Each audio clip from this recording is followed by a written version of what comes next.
Hello guys, এই দুপুর রোদের মধ্যে দেখো আমার দাদু এখানে গাছ কাটছে।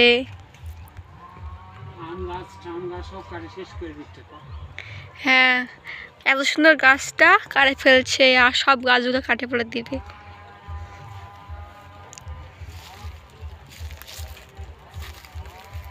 দেখো বয়স হয়ে গেছে তো কত স্ট্রং, শক্তি যায়নি দেহের। হ্যাঁ, আর একটা বলে বিয়ে করতে যাচ্ছে। কচি মেয়ে লাগবে, ইয়ে বাবা। আর কিছু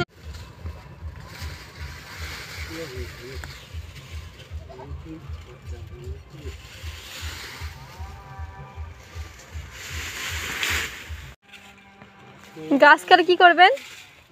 গাছ কাটে কি করবেন? ভবিষ্যতে খড়ি হবে, এলা 1400 মাঝে খড়ি হবে, এলা জঙ্গল থেকে কি হবে, গোড়া বাড়ি আছে, গোটা গাছ আম গাছ কি করে